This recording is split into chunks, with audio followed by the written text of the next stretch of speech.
ಶರಣಾರ್ಥಿರಿ ನಮ್ಮ ಉತ್ತರ ಕರ್ನಾಟಕ ಮಂದಿಗೆ. ಇವತ್ತು ಬೆಳಗ್ಗೆ ನಮ್ಮ ಮನೆಯಲ್ಲಿ ಶಾವಿಗೆ ಉಪ್ಪಿಟ್ಟು ಮಾಡಿದ್ರು. ಶಾವಿಗೆ ಉಪ್ಪಿಟ್ಟು ತಿಂದು ಹಾಗೆ ಡ್ಯೂಟಿಗೆ ರೆಡಿ ಆದೆ ನೋಡ್ರಿ. ಪಟ್ ರೆಡಿಯಾಗಿ ಹಂಗೆ ಹೊಂಟ ಬಿಟ್ಟಿವ್ರಿ. ಈ ಸದ್ದ ದಿನನಿತ್ಯ ಬರುವ ಬಸ್ಸು ಬರ್ತೈತಿ, ಆ ಬಸ್ ಕಾಯಕ ಅಂತ ನಿಂತೀನಿ. ಬಸ್ ಬಂದ ತಕ್ಷಣ ಹಾಗೆ ಹೋಗಿ ಬಿಡೋದು. ಬಿಡ್ತು ನೋಡ್ರಿಪ್ಪ ನಮ್ಮ ಡೈಲಿ ಬರೋ ಬಸ್ಸು. ಹಂಗೆ ಬಸ್ನ್ಯಾಗ ಕುಂತು ಹಂಗೆ ಹೊಂಟ ಬಿಟ್ಟೇರಿ.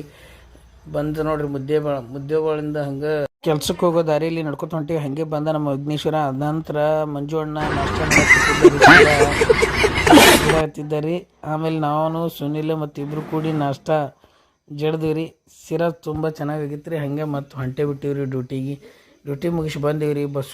ಮಂಜು ಅಣ್ಣ ನಾವು ಕೂಡಿ ಬಸ್ ಸ್ಟ್ಯಾಂಡ್ನಾಗ ಬಸ್ ಕಾಯಕತ್ತಿದ್ದೇವ್ರಿ. ಬಸ್ ಒಟ್ಟ ಬರಲಾಗಿದ್ದು ರೀ. ಅಲ್ಲಿ ಮಠ ನಾನು ಮಂಜು ಅಣ್ಣ ಕಷ್ಟ ಸುಖ ಮಾತಾಡಿದೀವ್ರಿ. ಹಂಗೆ ನಂತರ ಬಸ್ ಬಂತು ರೀ. ಬಸ್ ಹತ್ತಿ ಹೊಂಟಿವ್ರಿ.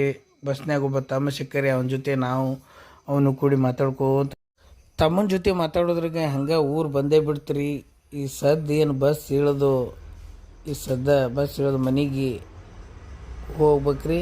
ಹಂಗೆ ಹೊಂಟ ಬಿಟ್ಟೆ ನೋಡ್ರಿ. ಮನೆ ಹಂಗೆ ಡ್ಯೂಟಿ ಮುಗಿಸಿ ಬಂದೇ ಬಿಟ್ಟೆ ನೋಡ್ರಿ. ಹಂಗೆ ಡ್ಯೂಟಿ ಮುಗಿಸಿ ಬಂದಗಳೇನೆ ನಮ್ಮ ಮನ್ಯಾಗ ಬಿಸಿ ಚಾ ರೆಡಿ ಮಾಡಿದ್ರು. ಚಾ ಕುಡಿದ್ವಿ. ನೆಕ್ಸ್ಟ್ ಬ್ಲಾಗ್ನ ಮೀಟ್ ಆಗೋಣ. ಶೇರ್ ಮಾಡಿ, ಲೈಕ್ ಮಾಡಿ, ಕಮೆಂಟ್ ಮಾಡಿ. Thank you. ಸಬ್ಸ್ಕ್ರೈಬ್ ಮಾಡಿ. ಧನ್ಯವಾದಗಳು.